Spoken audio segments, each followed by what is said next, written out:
this is reality. Hanggang 51 days lang ang ating gasolina. Pag nag-inantay pa natin yan ng malapitan, magkakaproblema tayo.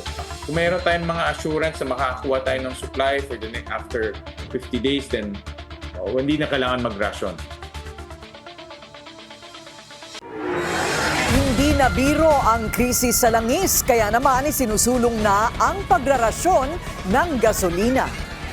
Posible raw na magpanik ang publiko, pero kailangan na raw talagang siguruhin ang supply ng krudo.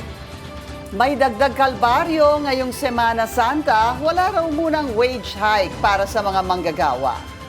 Magandang gabi, ako po si Pinky Webb. Ako naman si Willard Cheng. Napapanood tayo sa Free TV Channel 31. At ako si Corina Sanchez Rojas. Simulan na natin ang agenda.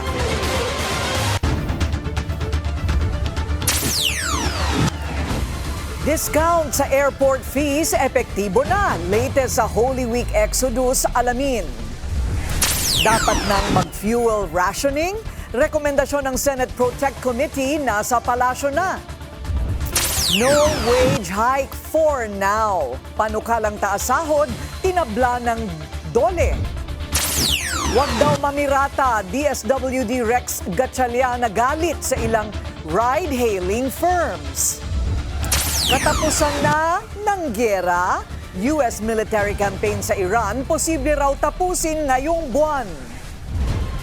P-pop sa NBA, Nations Girl Group BINI, nagpakilig sa Filipino Heritage Night ng Los Angeles Clippers. At Pink Moon, masisilayan ngayong gabi.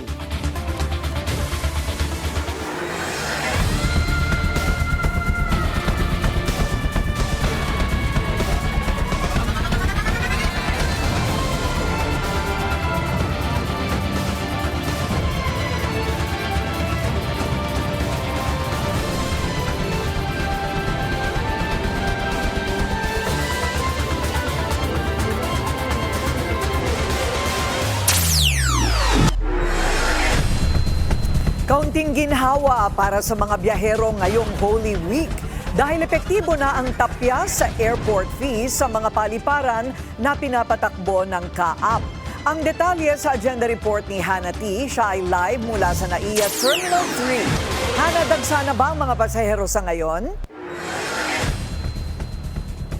Corina, pasado alauna ng hapon, nagsimula ng bumuhos ang mga pasahero rito sa NAIA Terminal 3 at kapansin-pansing mahigpit ang seguridad sa gitna ng police visibility dito sa paliparan, kasabay na rin ng inspeksyon ng mga otoridad kanina.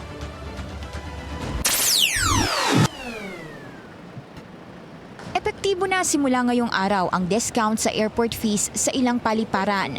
Yan ang mga airport na pinapatakbo ng Civil Aviation Authority of the Philippines o CAAP. Sa ilalim ng modified rates, ang passenger service charge para sa international travel ay mababawasan mula 900 to 700 pesos. For domestic travel, bababa ito mula 350 pa 150 to 200 pesos.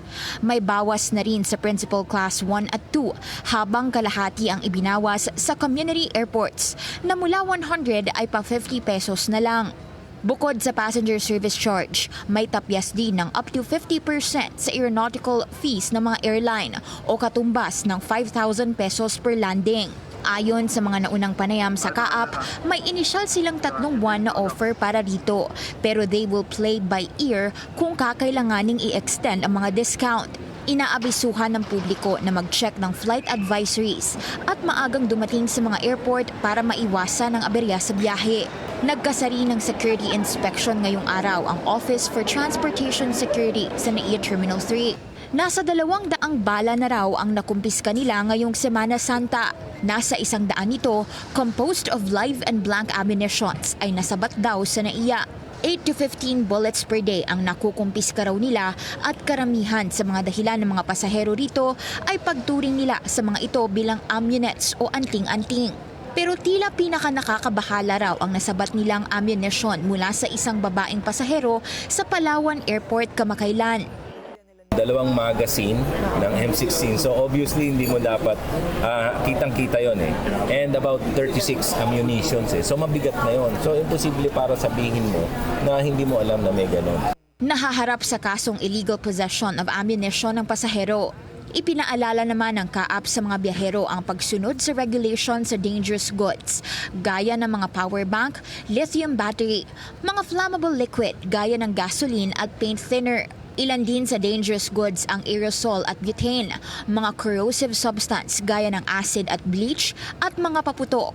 Mahalaga raw ang pagsunod sa dangerous goods regulation dahil ang improper handling ng mga ito ay maaari makaresulta sa panganib sa aircraft, emergency landings at flight delays o cancellations. Maaari raw ma-offload ang pasaherong maiispatan na may dala nito o kumpiskahin ang nasabing prohibited items o kaya naman ay maharap sa fines o legal action. Corina, bagamat hindi niya naabutan itong tapyas sa mga airport fee, yung isa sa mga pasaherong nakausap natin kanina na si Christina ay masaya namang nakauwi mula Hong Kong dito sa Pilipinas. Bagamat vacation mode daw siya for about a month dito sa bansa, kinokonsidera niya pa rin daw ang posibleng suspension sa mga flight sa gitna ng oil crisis at mabuti na lang daw at nakapag-budget na siya para sa kanyang bakasyon. Siguro sa sitwasyon ngayon, maybe. Kasi nga, di ba yung gulo, tapos nagmamahal yung mga gasolina. So, ang masasabi ko dun, siguro ipagpaliban muna yung flight ng mga OFW pabalik. Kaysa naman ma-delay yung nila pagpunta dito sa Pilipinas. Hindi na siguro lalabas. Joke lang. And then nakasettle naman yung mga gastusin. Isang dekada ng caregiver si Christina sa Hong Kong na umuwi dito sa Pilipinas ngayong Semana Santa para mag-attend daw ng graduation ng kanyang anak. Yan ang latest dito sa NAIA Terminal 3. Balik sa'yo, Corina. Maraming salamat, Hannah T. Mukhang hanggang mamaya ka pa dyan. Nag-uulat ng live mula sa NAIA Terminal 3. Mula po sa airport, punta naman tayo sa North Luzon Expressway para sa lagay ng traffic ngayong Holy Wednesday. Narito ang agenda report ni Ivy Reyes live mula po dyan sa NLEX. Ivy, kamusta ang sitwasyon dyan? Pinky, for the first time since the pandemic, maluwag na maluwag ang North Luzon Expressway o NLEX simula kaninang alas 6 ng umaga hanggang buong maghapon ngayon. From the usual 10% increase in traffic, nasa 3% lang daw ngayong Holy Week 2026. At kung bakit, alamin sa sagot ng NLEX Corporation. Nakikita po namin na mula po nung biglang nagtaas ng sobrang taas ng presyo ng ating fuel, meron ng between 7 to 8% na baba nung daily traffic po namin sa NLEX. Alas 11 ng umaga na makapulog natin si NLEX Corporation Assistant Vice President for Traffic Operations, Robin Ignacio. Taon-taon, mataas raw ang tipikal na bilang ng mga sasakyan sa NLEX kahit umaga pa. Pero ngayon, hindi.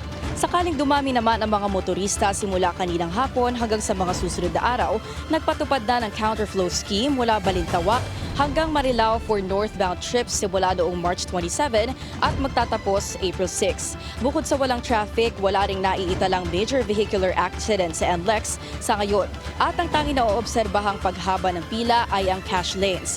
Kaya hinihikayat ng NLEX Corporation ng mga motorista na siguraduhing maayos ang sticker ng RFIDs nila at may sapat na load para sa mas mabilis na transaksyon.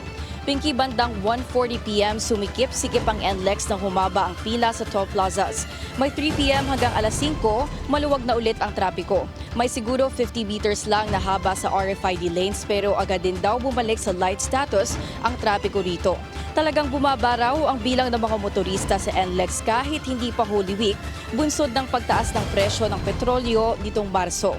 Para naman sa kaalaman ng ating mga biyahero, mayroong ipinapatupad na rebate program ang Metro Pacific Tollways Corporation o MPTC para sa Class 2 public utility buses, modern jeepneys at Class 3 vehicles hanggang May 22, 2026 sa lahat ng toll plazas ng NLEX, SCTEX at Cavitex R1. Nasa 12 to a maximum of 72 pesos ang maaaring ma-rebate sa Class 2 and 3 vehicles sa NLEX pa lang yan.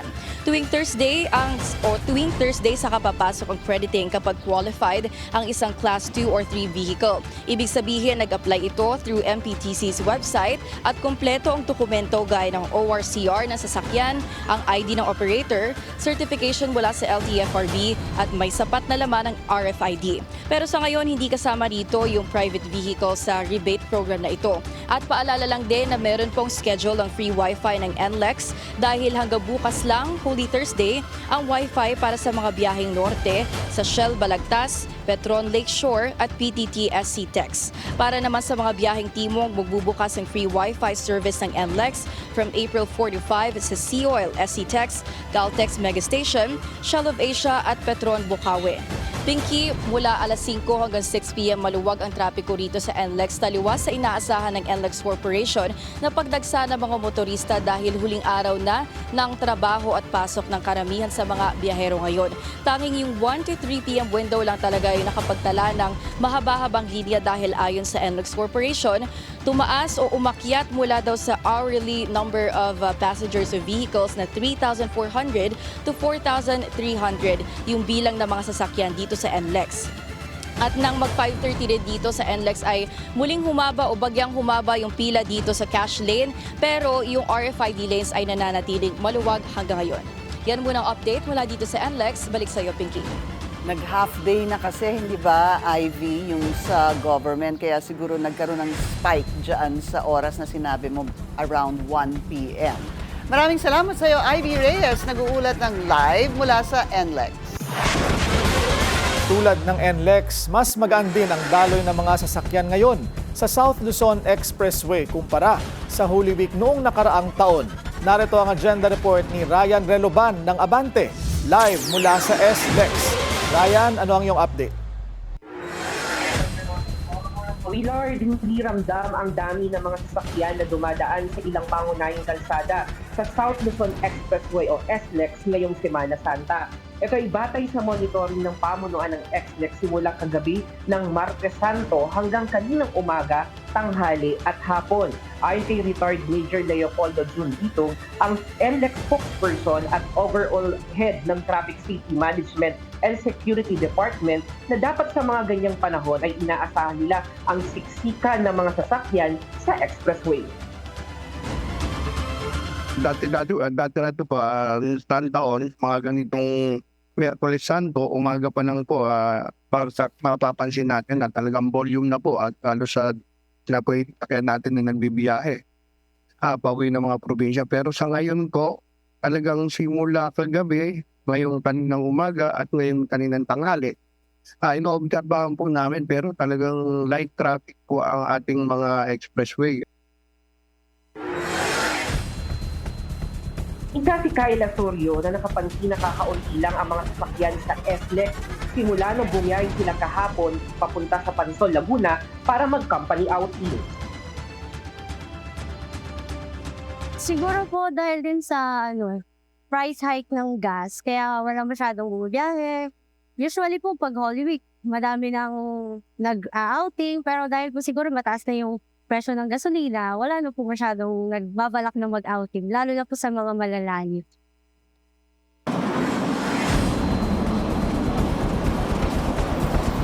Dito, posible pa rin daw maramdaman ang pagdami ng mga sasakyan ngayong gabi. Silipin natin, Willard, ang kasalukuyang sitwasyon sa ilang pangunahing kalsada sa SLEX kung saan nandito tayo sa Express Command Center. At kung makikita nyo nga sa aking likuran, yan yung Santo Tomas, southbound. Kung makikita ninyo, marami-rami na din yung mga sasakyan sa southbound kumpara sa northbound. Puntahan naman din natin ang Calamba. Kung makikita niyo sa southbound din ay marami-rami na din yung mga sasakyan sa mga oras na ito kumpara sa kabilang linya, ang northbound.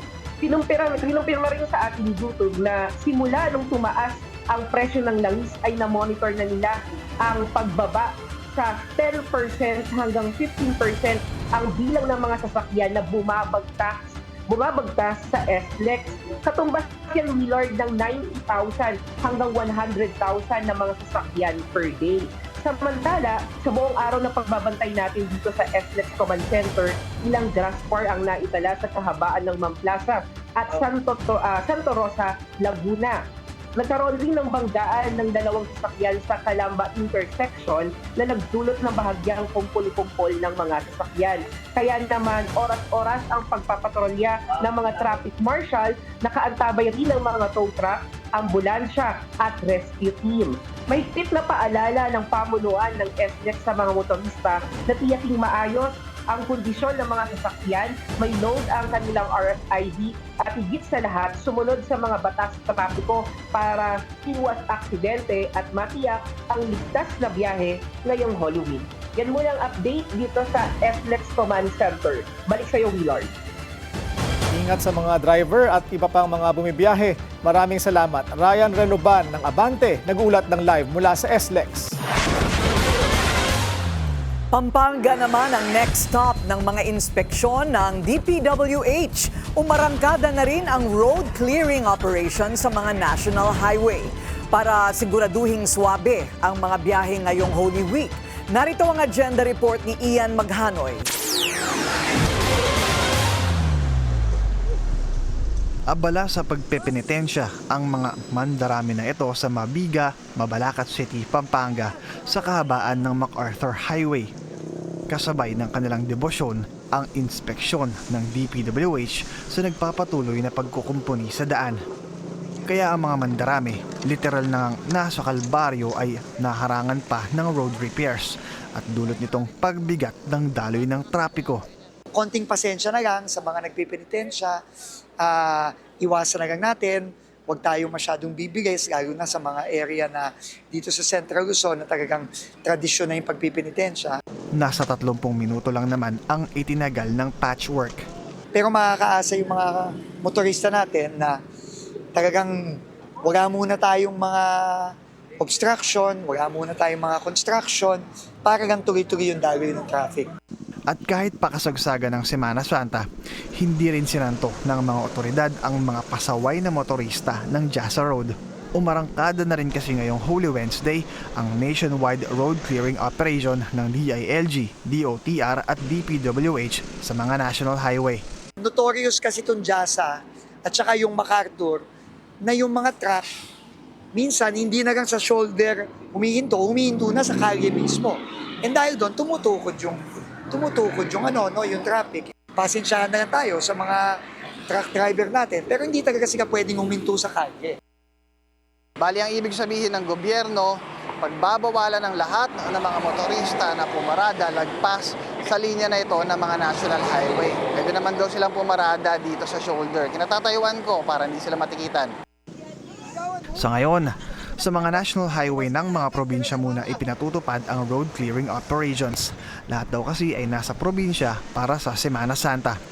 Layo ng hakbang na panatilihing maayos ang daloy ng biyahe ng mga bakasyonista ngayong Holy Week break. Para sa agenda, Ian Maghanoy, Billionario News Channel.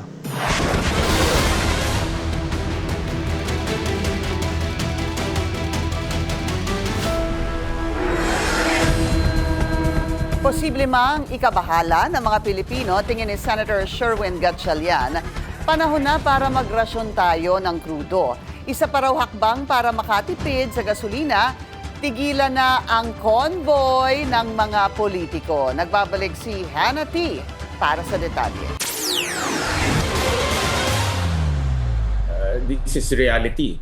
Hanggang 51 days lang ang ating gasolina. Pag inantay pa natin yan ng malapitan, magkakaproblema tayo. Tila kailangan ng magrasyon sa gasolina. Rekomendasyon ni Senator Win Gatchalian sa Department of Energy magsagawa ng framework para rito. Aminado si Gatchalian na posible itong magdulot ng panic at takot sa publiko, pero kailangan daw pahabain ang inventory ng bansa. Sa gitna raw ng krisis sa langis, kailangang maprotektahan ang essential services gaya ng mga ambulansya, bombero, mga pulis, defense at maging ang Philippine Coast Guard. Una nang iniulat ng DOE ang patuloy na pagdating ng crude oil stocks sa bansa. Umpisahan natin sa mga non-essential activities. Kung mayroon tayong mga assurance na makakakuha tayo ng supply for after 50 days, then hindi na kailangan mag-ration. Nasa 55 million liters a day daw ang kinukonsumo natin pagdating sa langis ayon sa pag-aaral ng senador. Kung kailangan daw mag-extend ng additional 60 days sa fuel inventory, kailangang magbawas ng about 50% sa daily consumption nito o humigit kumulang 30 million liters a day. Kung siya raw ang tatanungin, dapat as soon as possible ikasa ito. Banat din ni Gatchalian, dapat mauna ang mga politiko sa aksyong ito, lalo na ang mga naka-convoy na may escort pa. Hagad kasi, minsan isang tao pero dalawa yung sasakyan tapos meron pang hagad. So talagang mauubos yung konsumo natin ng gasolina. So umpisahan natin sa mga politiko. Bilang chairperson ng Senate Protect Committee na nakatoka sa pagbusisi sa economic impact ng Middle East crisis, naglabas na ng preliminary report si Gatchalian. Bukod sa pagrerasyon, nakikita rin ni Gatchalian ang imposisyon ng price cap sa langis pero last resort na raw ito. Tila mabilis daw kasi ang pagtaas ng fuel prices sa gitna ng sigalot sa Middle East. Dapat handa raw ang gobyerno na gamitin ito kung sumobra ang taas presyo at may palatandaan ng profiteering o hoarding. Ang LPG 2 weeks ago is 9 pesos per kilo. Ngayon 40 pesos na per kilo.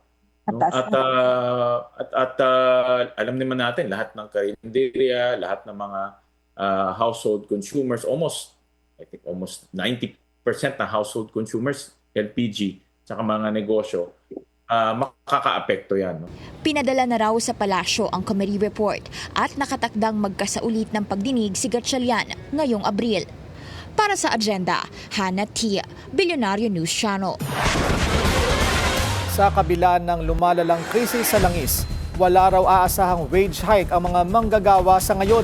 Alamin kung bakit sa agenda report ni Ched Gatchalian.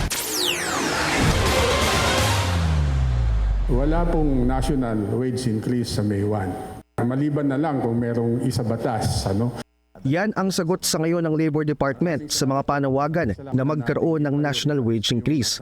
Maraming grupo ang nagsusulong na magkaroon na ng uniform, national minimum wage at taas pasahod, lalo sa gitna ng epekto sa ekonomiya ng krisis sa Middle East.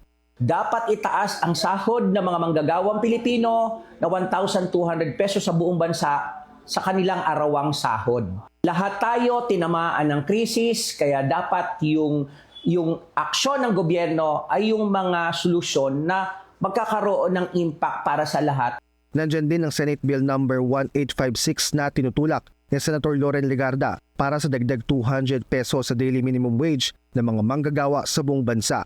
Paliwanag ni DOLE Undersecretary Benedicto Ernesto Bitonio Jr., hanggat walang batas para sa national wage hike o national minimum wage, patuloy sila magsusubscribe sa mapagsasang-ayunan ng Regional Tripartite Wages and Productivity Board. Ayon kay Bitonio, may ipapatupad na wage increase sa ilang rehiyon sa mga susunod na araw at buwan, tulad sa Region 4A na may dagdag 15 to 40 pesos ngayong araw. Ang Region 3 naman may dagdag na 30 to 40 pesos sa April 16. Para naman sa mga OFW sa Middle East na umuwi muna dahil sa giyera sa Iran, handa raw ang DOLE na tumulong sa paghahanap ng trabaho at pagbibigay ng training for upskilling. Meron kaming kino-coordinate na parang special job fair for OFWs. At sinasama din namin sila sa mga job fair na kinakandak na ginagawa sa mga various regions natin.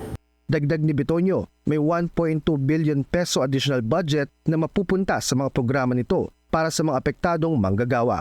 Mabilis lang daw ang proseso ng pagpapatala sa DOLE kung may bibigay agad ang mga hinihingi nilang dokumento. Para sa agenda, Ched Gatchalian, Billionaire News Channel.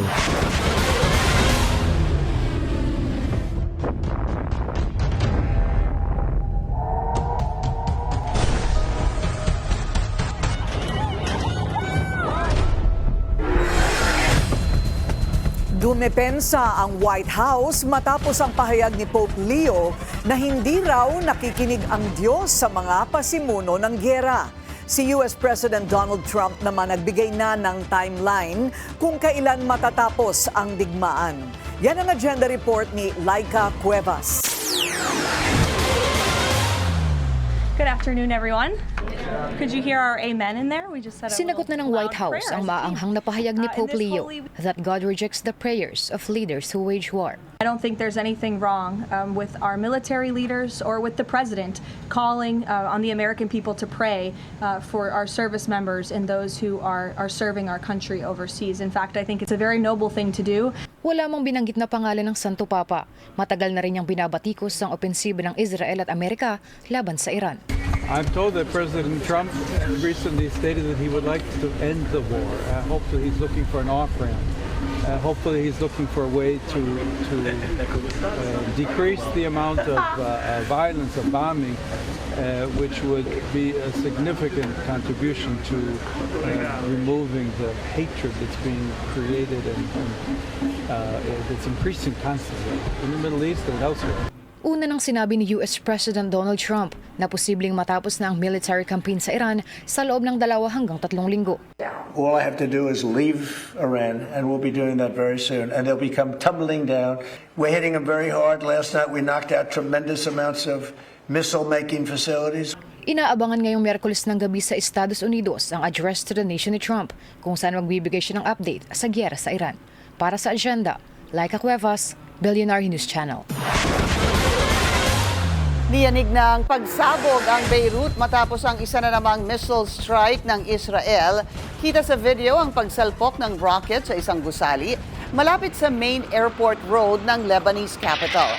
Ayon sa Israeli Army, tinarget nito ang isang pasilidad ng Hezbollah na kilalang kaalyado ng Iran.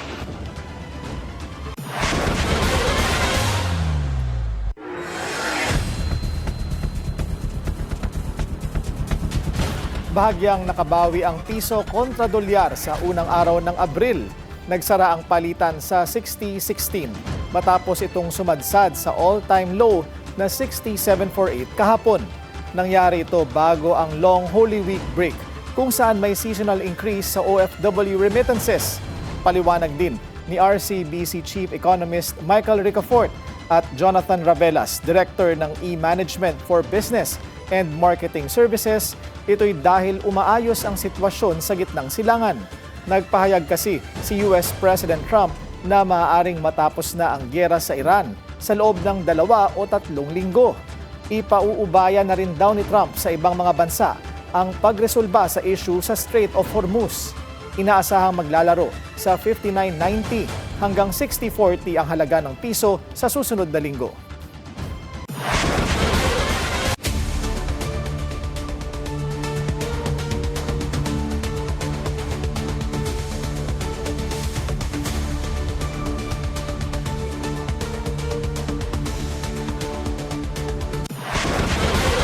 Nakipagpulong na si DFA Secretary Maria Teresa Lazaro sa ambassador ng Iran sa Pilipinas. Layo nitong palakasin ang kooperasyon sa pagitan ng dalawang bansa, partikular sa usaping enerhiya. Kasama sa pagpupulong si Energy Secretary Sharon Garin.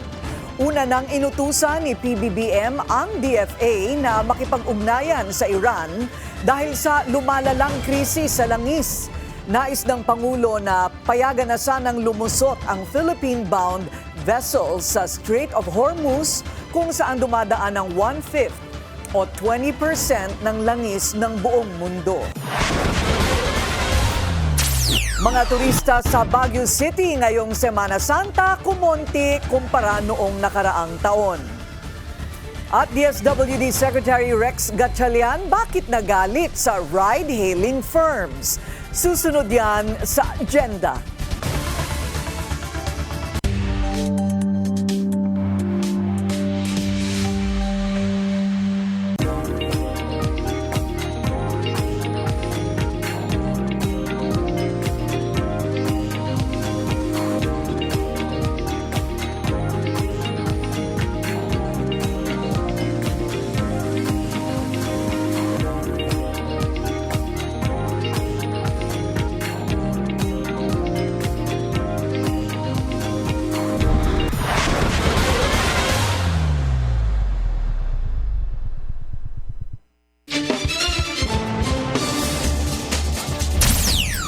Check muna tayo ngayong Holy Wednesday sa EDSA Guadalupe. Mabilis ang daloy ng mga sasakyan sa north and southbound lanes.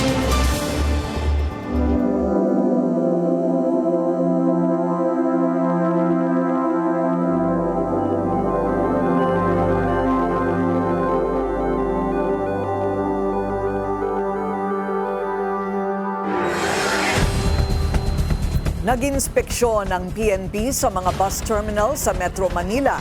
Ito ay para matiyak na ligtas ang biyahe ng mga pasahero ngayong Miyerkules Santo.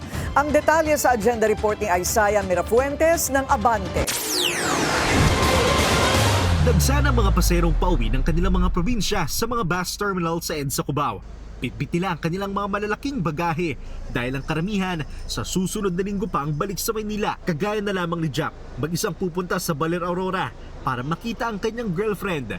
Pero para fresh pa rin, kahit matagal ang biyahe, pinili niyang sumakay sa isang luxury bus. Oh, mas okay yun. Comfortable din kasi yun nga. Baka sleeper bus din yun, pwede kang matulog. Kagaya na lamang ng bus na ito, mayroong 20 passenger capacity at napakaluwag ng pwesto mo. Pwede rin i-adjust ang upuan at may lamesa at charging point din. Mabilis ang biyahe dahil point to point ang bus na ito at hindi rin naman ganun kamahal ang pamasahe para sa biyaheng Cubao, Baguio, Baler.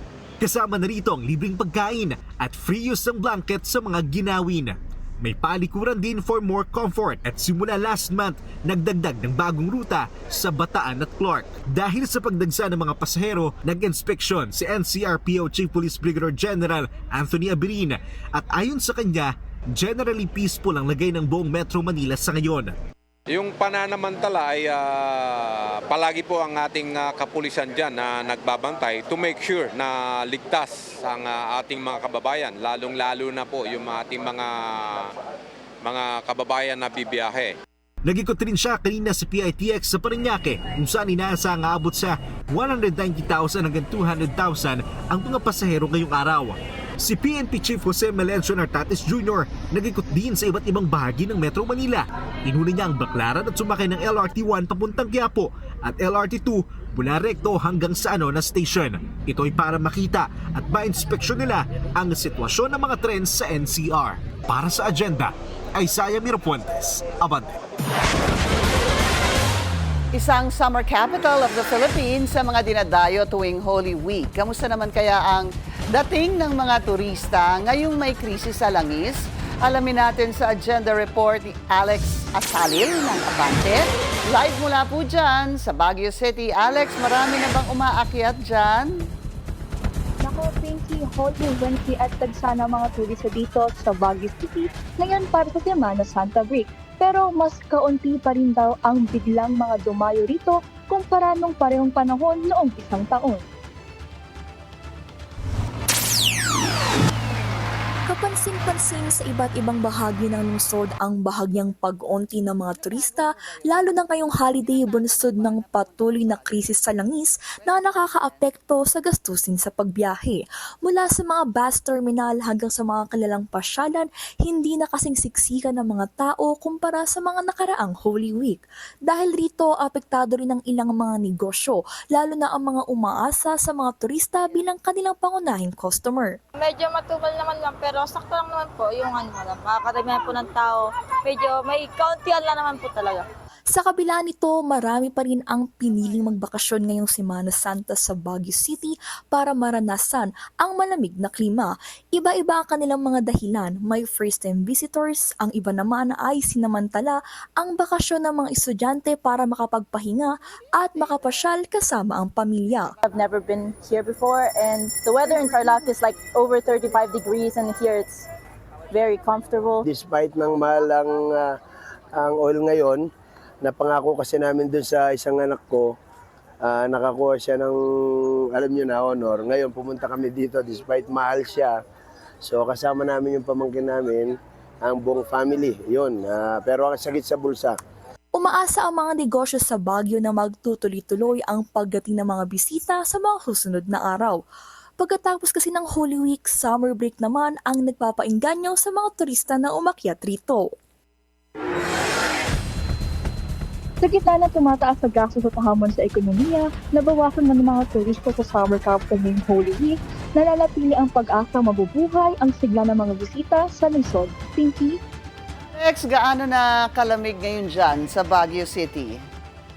Nako, kung makikita nga po natin na wala po akong suot na damit ngayon, kaya Oo nga. fresh po ngayon ang lamig dito. Pero pagdating naman po ng tanghali ay kailangan po nating magbawas ng suot dahil mainit-init po at sobra ang tirik ng araw. Pero bukod sa pasyalan, Alex, ano pa yung mga dinarayo riyan?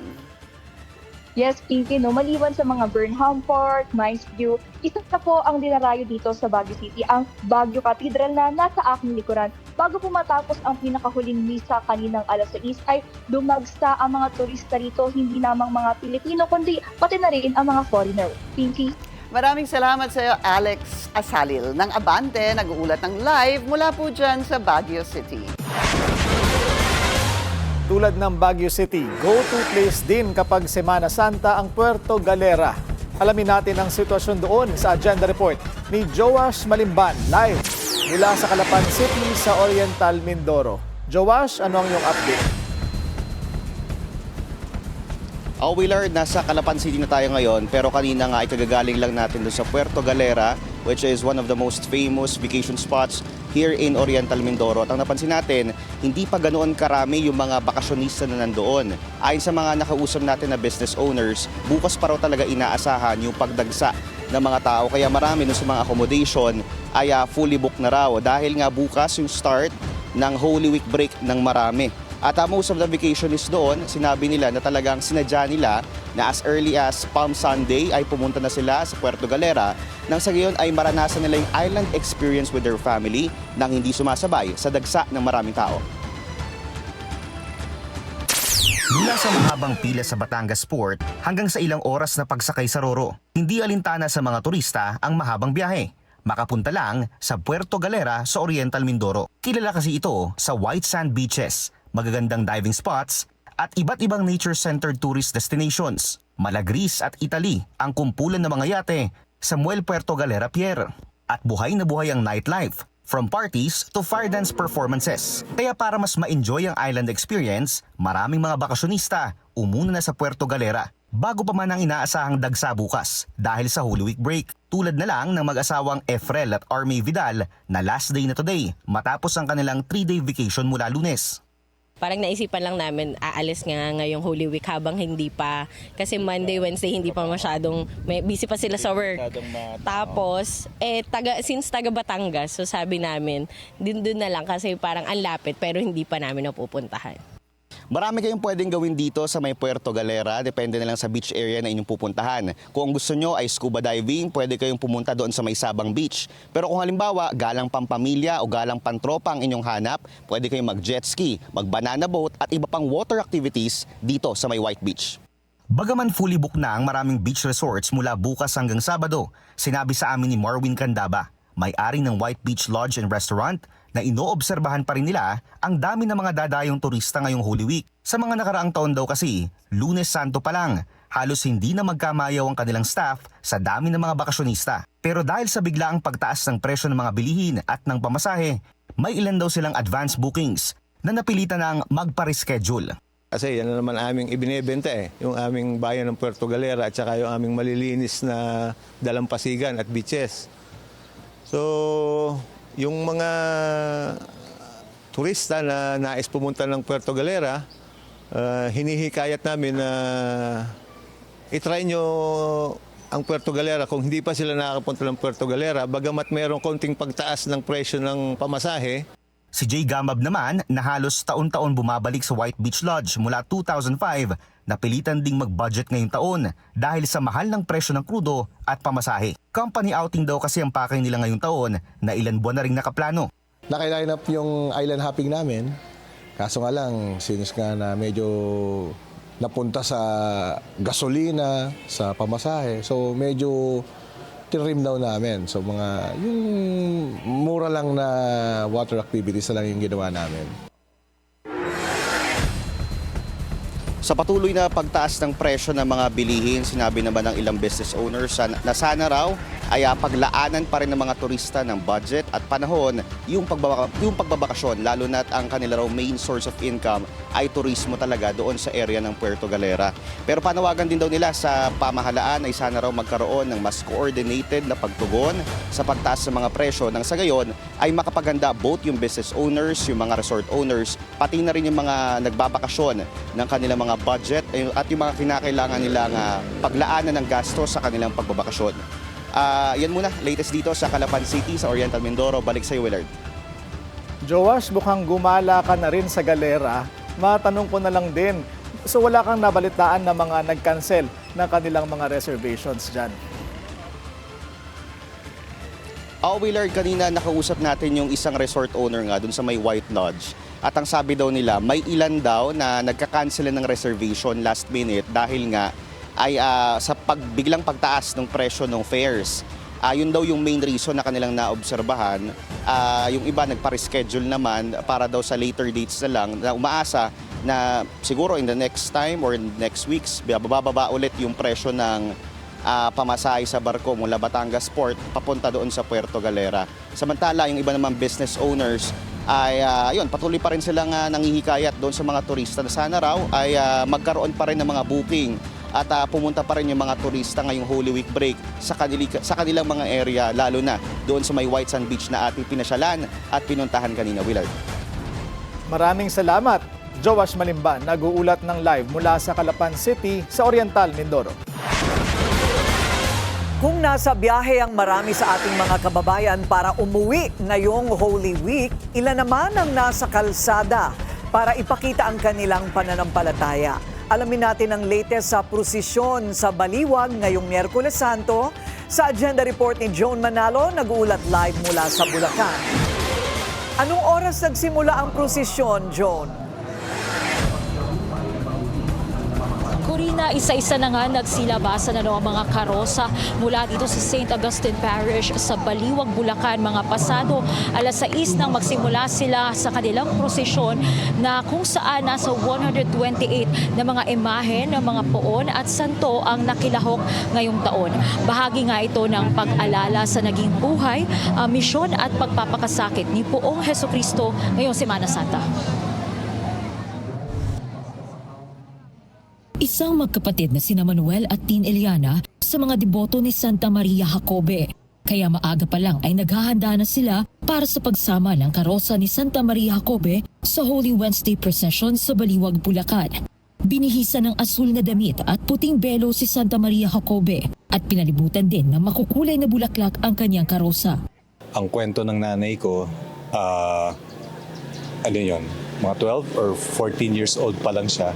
8 na yung mga poon at kasama na dito si Maria Jacobe. Kaya itinutuloy lang namin yung kanilang panata sa debosyon sa Panginoon kasama ng buong parokya. More than the tradition, being close to God, being close to Mama Mary, being close to Maria Jacobe who has helped our family for generations. Ako, 5 years old pa lang ako. Actually, pumapanik ako before sa karosa. Kasama ko nung isang auntie namin na pinsan naman ng mother namin. Kami nabibiyas sa nag-aayos ng bulaklak. So, 50 years old na ako ngayon. So, tutuloy. Inalala rin ng magkapatid ang mga pagkakataong lubos nilang naramdaman ang pagmamahal ng Panginoon at kalinga ni Santa Maria Jacobe. Actually, nung walang-wala kami, tapos dadating na tong Holy Week, meron yan biglang dadating na work yung father namin, biglang palaging may ganun. So kaya natutuloy pa rin namin ang gabuhay. Ang prosesyon ng mga karosa dito sa Baliwag, Bulacan ang tinaguriang pinakamahaba at pinakaenggrande sa buong bansa. Ayon sa kasaysayan, 1733 pa nagsimula ang tradisyong ito o noong panahon ng pagkakatatag ng St. Augustine Parish sa Baliwag. Ang pinakamaganda rito ay masasabi natin na pinaka-significant event nito ay upang lalo nating maunawaan yung iba't ibang nangyayari sa buhay natin sa kasalukuyang panahon. Nandiyan yung krisis sa gitnang silangan, alam naman natin lahat yon. Dumaan din naman tayo sa napakaraming mga kalamidad, pagsubok, hindi lamang dito sa ating bansa, maging sa ibang panig din ng daigdig. Malaki rin ang naging ambag ng prosesyon sa Baliwag sa lokal na turismo ng Bulacan. Pero paalala ni Father Francis, panatilihin pa rin anya ang solemnidad ng okasyon bilang bahagi ng Semana Santa. Ang aking panawagan ay mas maging malalim nawa ang ating maging pagniningay na sa buhay, pagpapakasakit at kamatayan ng ating Panginoon. At nandoon yung panawagan sa atin ng pagbabago, ng pagpapanibago at pagbabalik loob sa Diyos.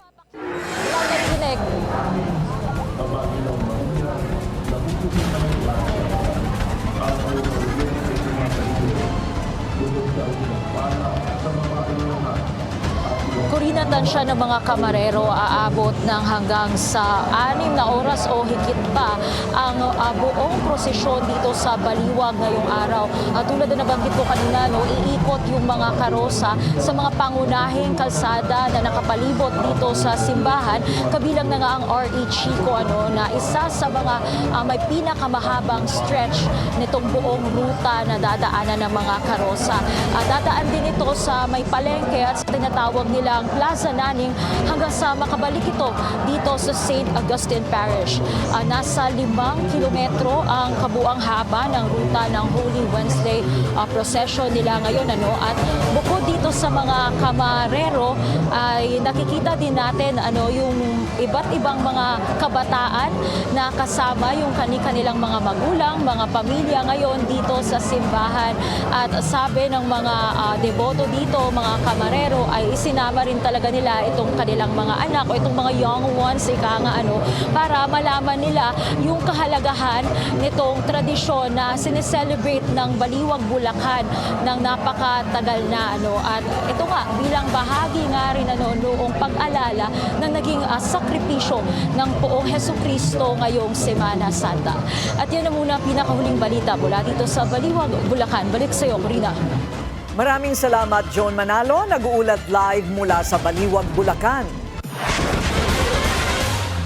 Binatikos ni Social Welfare Secretary Rex Gatchalian ang ilang transport network companies. Natuklasan niya kasi na nagre-recruit at namimirata ng mga driver ang Grab, InDrive at MoveIt sa payout centers ng DSWD. Una nang binatikos ni Gatchalian ang mga TNC dahil hindi kumpleto ang binibigay nilang listahan ng qualified beneficiaries ng ayuda ng gobyerno. Hindi kasama sa listahan ng mga driver na kulang sa requirements pero pinapayagan pa rin nilang kumuha ng pasahero. Bagong lunar mission ng NASA, kasado na. At Natasha Zobel de Ayala at Jamie Knox, kinasal na. Susunod yan sa agenda.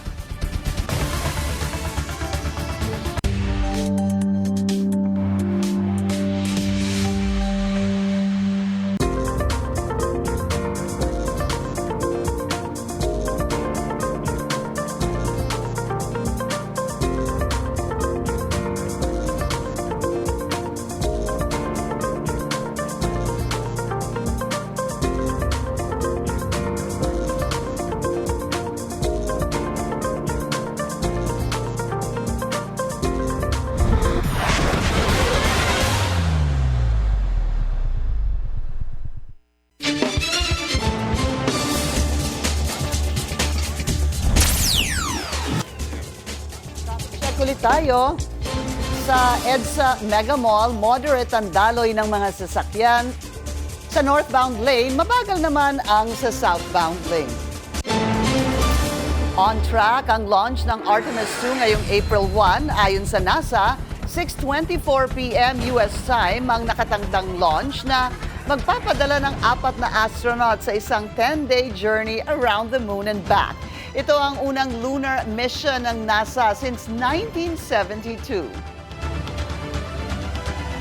I think everybody understands what our mission is, and that's to get back to the moon, and we're going to establish a presence there in the very near future. Look outside right now, great weather. Hopefully we will keep all of that, although the breezes continue to be an issue for us, but a minor one for us in terms of weather.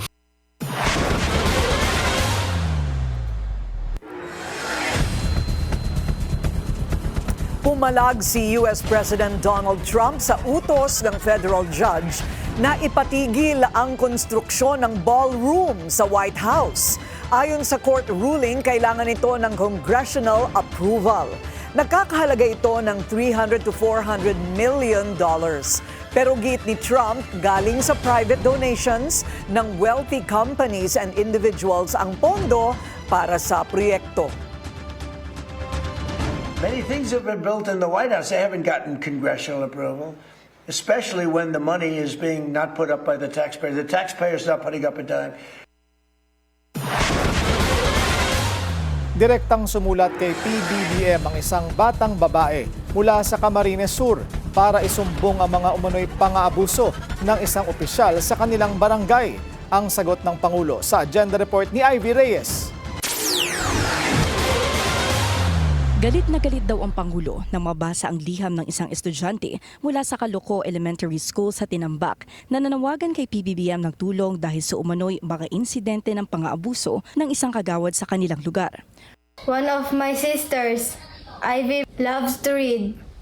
But on her way home from school on November 17, 2022, and on February 14, 2023, she was raped twice by a son of a kagawad in our town.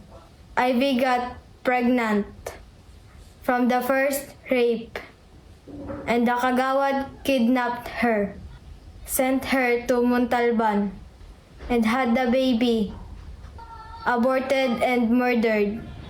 Then the tauhan sent with Ivy raped her again. Ayon sa 11-year-old na si Maureen De Los Santos mula sa Redeemer Homeless Mission, sumulat siya sa Pangulo para tugunan ng kanyang takot na maabuso rin gaya ng kanyang kaibigan. Paano raw sila mag-aaral kung inaabuso umano ang mga kababaihan?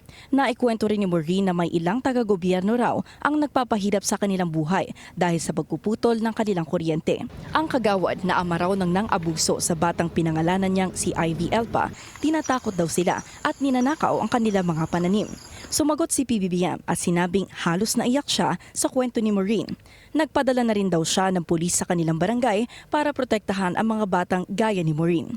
Sisiguraduhin din daw ng Pangulo na makakapag-aral ang bata na anya ay matapang at matalino, kaya inanyayahan niya ito na lumapit lang sa kanya kung may kinakailangan. Kinahaponan ngayong araw, kinumpirma ng DSWD na nakapulong na nila si Maureen para mag-deliver ng psycho-emotional counseling para sa mga kabataan ng Redeemer Homeless Mission at financial assistance. Tutulungan din daw magsampa ng kaso ang naabusong bata laban sa suspect. Kinumpirma rin ni PNP spokesperson Brigadier General Randolph Tuanyo na nakikipag-coordinate na sila sa mga lokal na istasyon. Base sa impormasyong hawak ng PNP, may rape case na nakabinbin laban sa suspect at kasalukuyang nasa detention ito. Sumagot na ang Redeemer Homeless Mission sa Billionaire News Channel pero hindi pa nito na ibibigay sa atin ang buong detalye ng sitwasyon ni Maureen at ng mga bata ng Tinambak, Camarines Sur. Para sa Agenda, Ivy Reyes, Billionaire News Channel.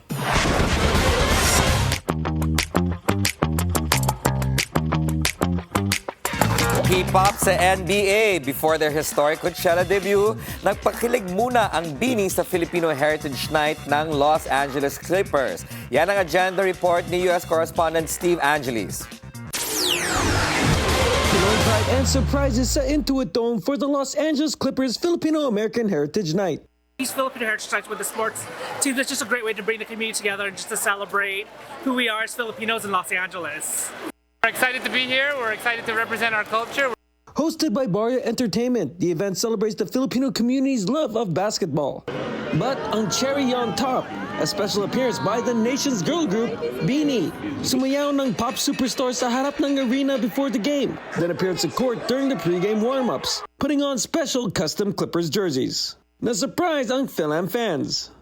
We came here because it was the vibe for the Filipino Culture Night. Yeah. And we're hoping to just be with our people and have a good time. Proud to be Filipino. Yes, are they here? Oh my God! Oh my God!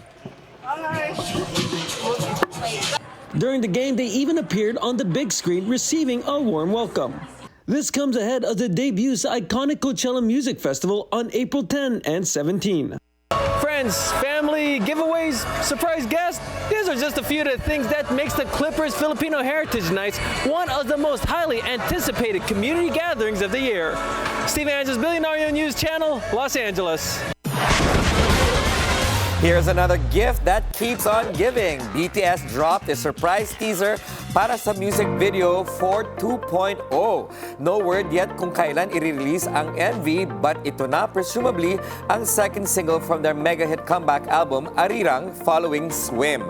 In another treat for the Philo Army, the supergroup said that they have partnered with Spotify for an exciting in-real-life experience inspired by Swim and Arirang. Sa kanilang announcement, unang-una pa ang Manila sa select cities chosen for this project. Ayon sa BTS, they have so much more in store for fans. Kasal na si Natasha Zobel de Ayala and Jamie Knox. The two tied the knot sa Santuario de San Antonio in Forbes Park.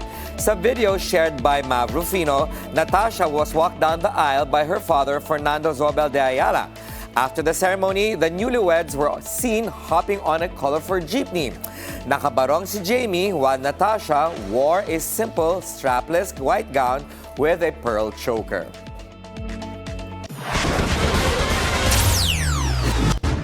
Mala teleseryeng away ng pamilya Lopez. Ano nga ba ang dahilan?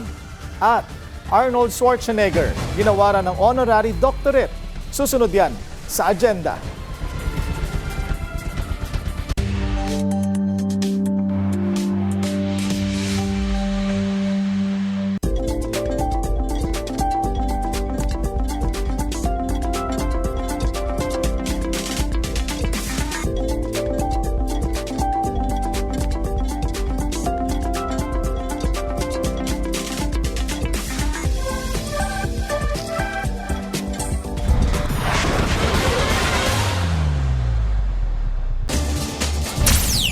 Isa pang traffic check ngayong Wednesday rush hour. Sa EDSA White Plains, light to moderate ang daloy ng mga sasakyan sa north and southbound lanes.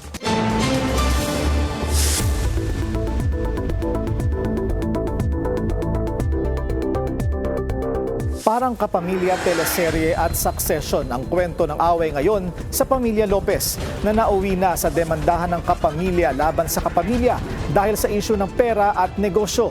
Nasa sentro ng hidwaan ng third generation ng pamilya Lopez matapos patalsikin si Federico Piqui Lopez ng kanyang mga pinsan bilang presidente ng Lopez Inc., ang nagsisilbing pribadong umbrella o holding company para sa iba-ibang negosyo ng Lopez family na binuo ng kanilang lolo na si Eugenio H. Lopez Sr. noong 1960s.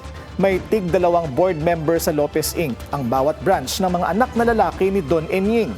Mula sa mga anak ng yumaong Oscar M. Lopez, si Piqui kasama ang kapatid na si Benjamin J. Lopez sa board at kumakatawan sa 29.17% shares ng Lopez Inc.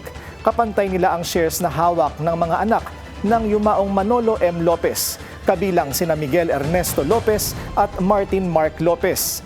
Bahagyang mababa ang porsyento ng shares na hawak ng mga anak ni Eugenio Henny Lopez Jr. na may 25.68% shares at kinakatawan sa board nina Eugenio Gabi Lopez III at Rafael L. Lopez ang tumatayong chairman. May isang kinatawan naman sa board ang anak na babae ni Don Enying na si Presentacion Lopez Sinakis Brown. Si Maria Eugenia Sinakis Brown na kumakatawan sa 15.98% shares. Nagkampihan ang mga grupo ni Gabi, Rafi, Ernesto, Mark at Eugenia Oheni para bumuo ng 71% majority para mapatalsik sa pwesto si Piqui na kinampihan naman ng kapatid na si Jay. Ang dahilan ng grupo ni Gabi at ng kasama sa majority, loss of trust and confidence sa pamumuno ni Piqui dahil sa mga questionable umanong billions worth of transactions sa mga kumpanyang pinatatakbo ni Piqui na chairman at CEO ng First Gen Corporation na may interes sa power at energy generation. Hindi umano ipinapaalam ng First Gen ang mga transaksyon sa board ng Lopez Inc. At sa media na lang daw nila ito nalalaman. Kabilang dito ang pagbili sa 40% equity interest sa hydropower portfolio ng Prime Infrastructure Capital ni ultra-bilyonaryo Enrique Razon at hindi pagsama sa topic na ito sa agenda at sa halip ay isinama na lang sa other matters sa regular meeting ng First Gen noong February 13. Git pa ni Piqui, isinama sa other matters at hindi isiniwalat ang paksa dahil itinuturing itong confidential corporate transaction na hindi isinapubliko para maiwasan ang insider trading at market manipulation bilang isang publicly listed company. Hindi rin anya pwedeng gamiting dahilan para patalsikin siya bilang presidente ng Lopez Inc. ang isang bagay na nangyari sa First Gen na hiwalay na kumpanya at may separate juridical personality. Isa pa, katwiran ni Picky, nasa board of directors ng First Gen ang isa pang pinsan na si Manuel Beaver Lopez Jr. na aktibong lumahok sa meeting at bumoto pabor sa transaksyon. Si Beaver ang pumalit sa pwestong iniwan ni Gabby Lopez nang mag-resign matapos mawala ng prangkisa ang ABS-CBN noong 2020. Pero 3 days later, nag-iba ang ihip ng hangin. Sumulat si Beaver at umangal kung bakit walang advance information na ibinigay ukol sa Prime Infrastructure transaction. Sumunod na linggo, nagpatawag na ng special meeting sa Lopez Inc. ang magpipinsan na sina Gabby, Rafi, Eugenia, Mark at Ernesto para isakatuparan ang balak na patalsikin si Picky sa pwesto. March 5, muling tinalakay ang deal ng First Gen sa Prime Infrastructure sa board meeting naman ng First Philippine Holdings na majority shareholder ng First Gen. Present ang iba pang mga kapamilya, kabilang si Picky bilang chairman at CEO, kapatid niyang si Mercedes Cedi Lopez Vargas na presidente ng Lopez Group Foundation, ang kapatid ni Gabby na si Roberta Lopez Feliciano, managing director ng ABS-CBN Foundation, at kapatid ni Beaver at Mark na si Miguel Ernesto, treasurer ng Rockwell Land. Sa kabila ng lahat ng ito, giit ng kampo ni Picky, ang tunay na dahilan at motibo ng pagkakatanggal niya ay ang pagtutol niya sa panukalang mag-infuse ng 2 billion pesos sa ABS-CBN ang Lopez Inc. bilang majority shareholder ng media company, isang panukala na unang ipinarating sa Lopez Inc. ng ABS-CBN management sa isang sulat noong November 2025.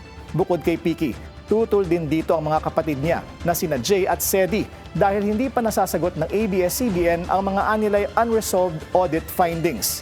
Sa isang sulat noong Disyembre, sa mga pinsan kabilang sina Gabby at Mark, kinwestiyon ng magkakapatid na Picky, Jay at Cedi ang balak na gamitin ang 2 billion capital infusion para i-prioritize ang retirement benefits na aabot sa higit 1 bilyon sa 68 individual sa ABS-CBN. Gayong may naibigay na umano na 905 million pesos bilang partial retirement benefits sa mga ito. Nagiit ng kampo ni Picky ay prioritize over thousands of other employees. Hindi rin nagustuhan ng grupo ni Picky na sa kabila ng malaking pagkalugi, higit 2.5 billion ang ibinayad umano bilang bonus at allowances, with one undisclosed individual receiving 70 million. At sa kabila umano ng ibinuhos na pera at pagbenta ng key assets, nasa 43 billion pa rin ang losses ng ABS-CBN. Nananatiling malapit sa puso ni Gabby ang ABS-CBN, ang kumpanyang pinalawig ng kanyang ama na si Kapitan Henny Lopez at pinamunuan niya hanggang nag-self-exile noong 2020 matapos hindi ma-renew ang franchise ng kumpanya noong panahon ni Pangulong Rodrigo Duterte. Nag-resign din si Gabby bilang director sa iba pang kumpanya ng pamilya at First Philippine Holdings at First Gen. Fast forward to 2025, sa pagbabalik eksena ni Gabby sa negosyo ng pamilya, nakahanap siya ng mga kakampi sa mga humalili sa kanya. Sa kapatid na si Rafi na board member pa rin ng ABS-CBN at dating head ng The Filipino Channel o TFC, ang global channel ng ABS-CBN. At pinsan na si Martin Mark Lopez na pumalit sa kanya bilang chairman ng ABS-CBN. Nananatili namang board member din sa ABS-CBN si Picky.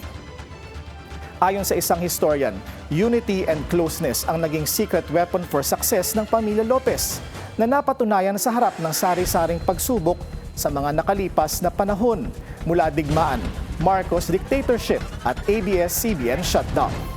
Ang court case ang panibagong susubok sa katatagan ng magkakapamilya ngayon. Basta may issue na dapat himayin at kwentong dapat unawain, I will explain.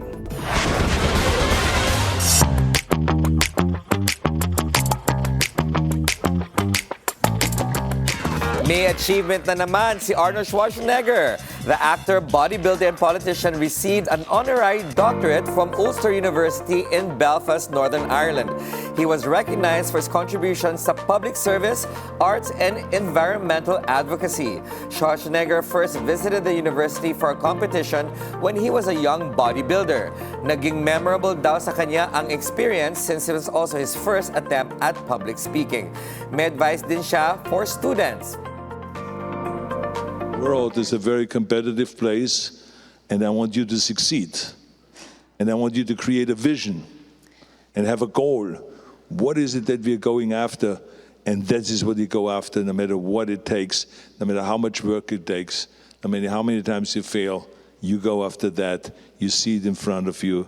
It's a very targeted kind of a thing.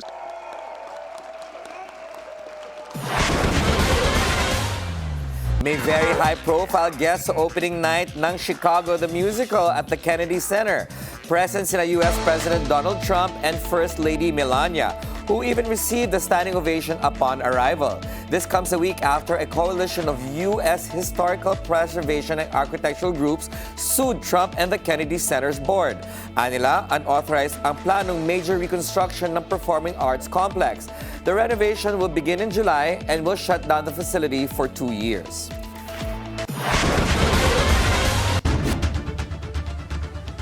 Largest Apple museum sa Europe, magbubukas na. At Pink Moon is coming. Susunod yan sa agenda.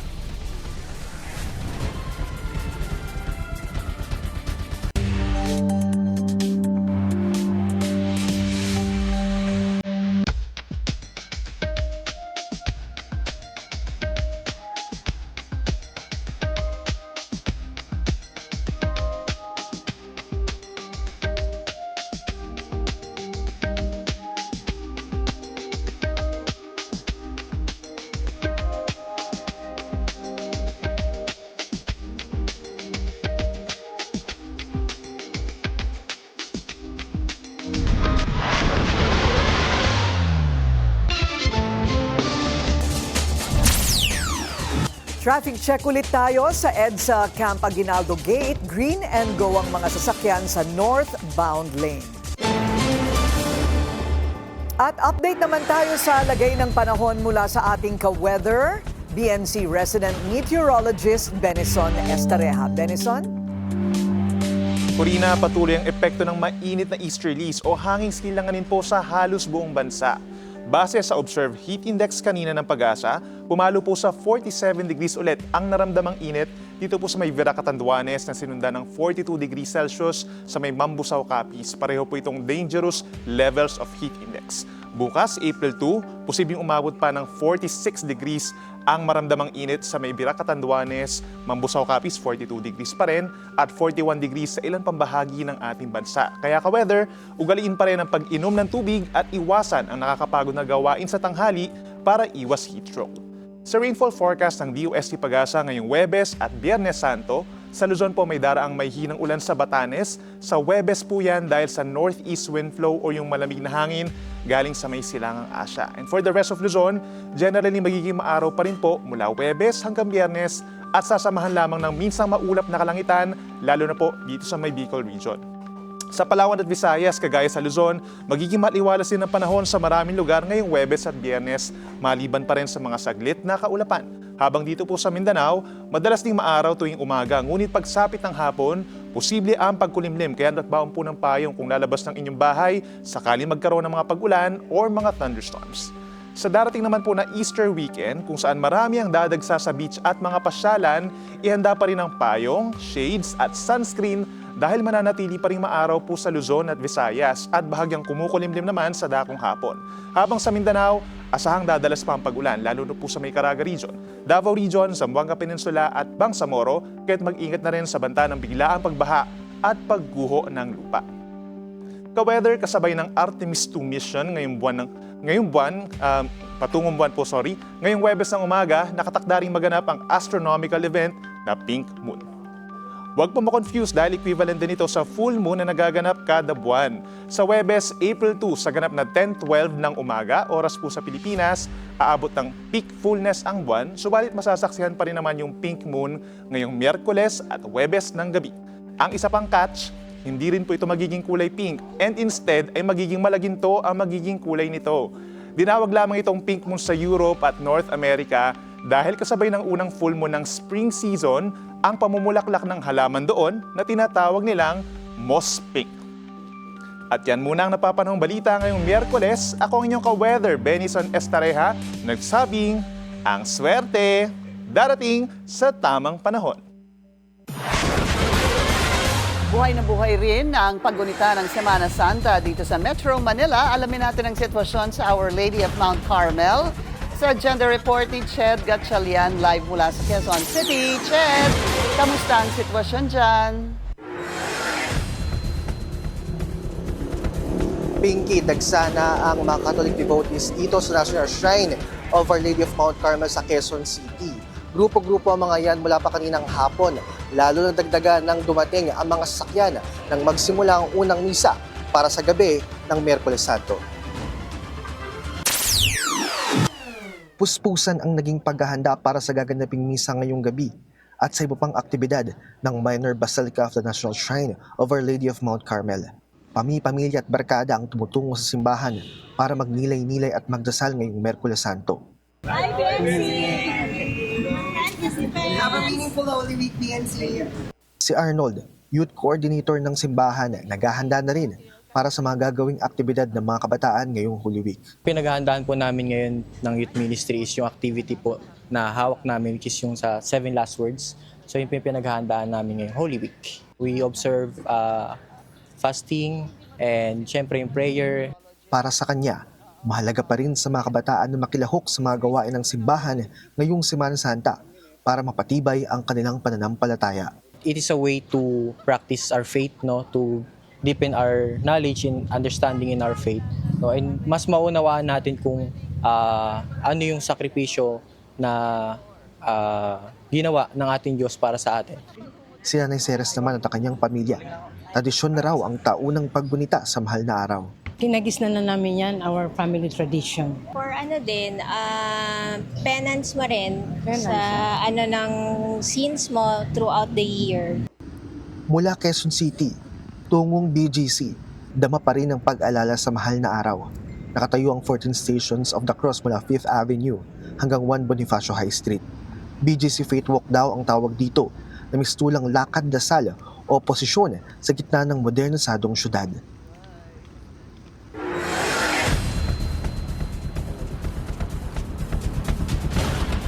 Pinky, nakausap natin kanina yung mga kabataan dito at talagang excited na sila sa mga gagawin nilang paggayak at paghahanda para sa mga aktibidad sa buong Holy Week. May rin ang paglibot ng mga pulis para masigurado ang kaligtasan ng mga dumadalo rito ng mga devotees. Balik sa iyo, Pinky. Maraming salamat, Ched Gatchalian. Nag-uulat ng live mula sa Quezon City.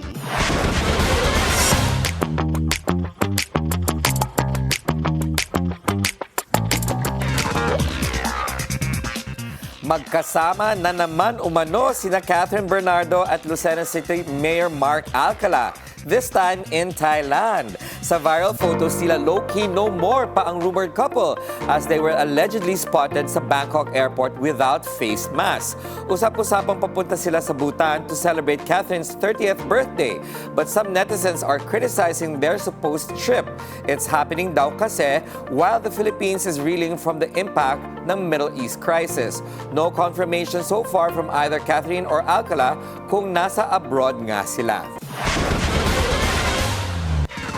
Here's a treat for Apple fans. Europe's largest Apple Museum will officially open its doors to the public on April 2nd.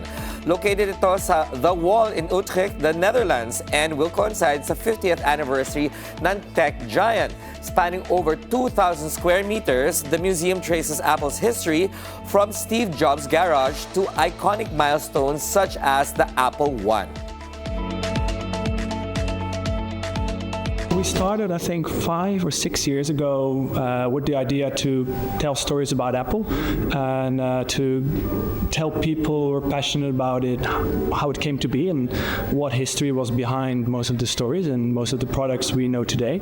Because a lot of people, they think that Apple started with the iPod or eventually with the iPhone, but the history is very rich. It's 50 years old, and they actually started with something that now we call a motherboard, which is the Apple One. So many classic films na perfect pang movie marathon this Easter weekend. Alamang natin ang top 10 faves sa Agenda Report ni Manny the Movie Guy. Maraming salamat at mabuhay po kayong lahat. Ako po, si Manny the Movie Guy, and whether you're heading to the province or chilling at home, I have your top 10 Easter picks for your perfect movie marathon. Starting us off at number 10, pasukin natin uli ang wardrobe with the Chronicles of Narnia, The Lion, the Witch, and the Wardrobe. It's a magical allegory that captures the heart of the season. At number 9, put on your Sunday best for Easter Parade. Judy Garland and Fred Astaire, ito isang pure Technicolor joy, folks. Number 8 is Risen. Think of it as a 1st century CSI. Inimbestigahan ng isang Roman soldier ang pagkawala ni Jesucristo. It's a total nail-biter. At ang pampito, ang classic na miniseries, Jesus of Nazareth. It's long, it's epic, and it's the perfect marathon for a quiet weekend at home. Number 6 ay para sa mga bata and the kids at heart. Hop, James Marsden and a drumming bunny. It's excellent family fun. At number 5, ang animated masterpiece, The Prince of Egypt. That soundtrack, absolute chills every single time. Number 4 ay isang holiday tradition, The Ten Commandments. Charlton Heston is a force of nature. It's 4 hours long, so grab the extra large popcorn. Those who will not live by the law. Number 3 goes to my favorite beagle. It's the Easter Beagle, Charlie Brown. It's short, it's sweet, and it's a total nostalgic hug. At ang pangalawa, Mel Gibson's The Passion of the Christ. It's a heavy, powerful, and deeply moving experience that really stays with you. And the number 1 Easter movie of all time? It's Ben-Hur. The chariot race is still the coolest thing ever filmed at itong istorya ng redemption is just beautiful. Ito isang ultimate Easter holiday epic. At huwag niyong kalimutan, if you're looking for a good laugh with the family, Jokoy's Easter Sunday is a must-watch for every Pinoy household. Para sa agenda, ako po, si Manny the Movie Guy, wishing everyone a blessed Easter.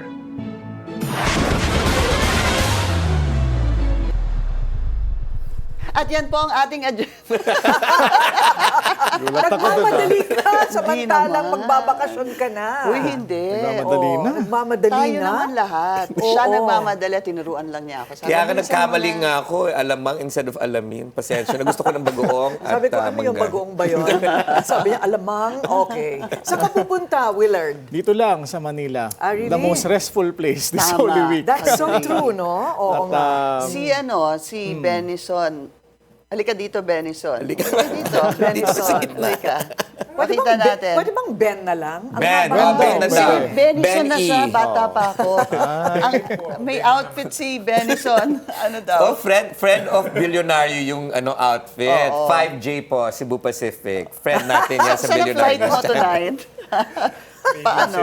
Oh, pwede ka mag-report sa airport, Maybe ha? daw, maybe Cebu.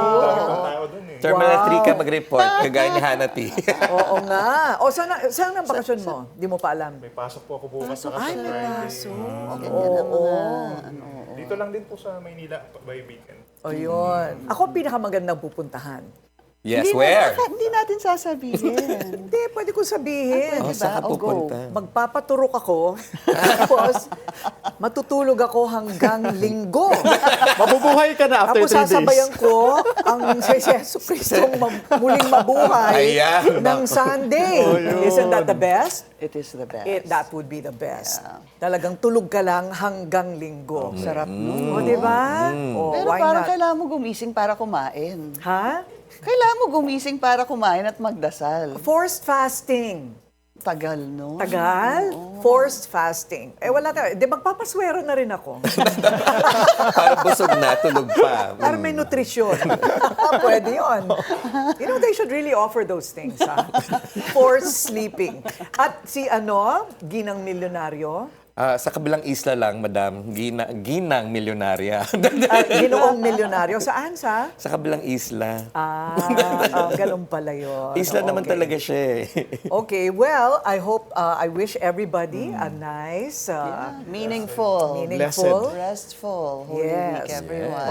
And sana mag-recharge mag-ingat. tayong lahat. Yeah, At ipagdasal natin na matapos na ang gera. Yes, number one. Yes, that's number one. Okay. Okay na tayo? Pinky, okay na. Game? Take it home. Yan po ang ating agenda ngayong gabi. Ako po si Pinky Webb. Ako naman si Willard Cheng. Para sa mga karagdagang balita, bisitahin ang aming official website, bnc.ph. Ako naman po si Ferdy Salvador. At ako si Corina Sanchez Rojas. Siya naman si Benison Estareja. Yan. Sa bawat issue may anggulo at ang balita may agenda.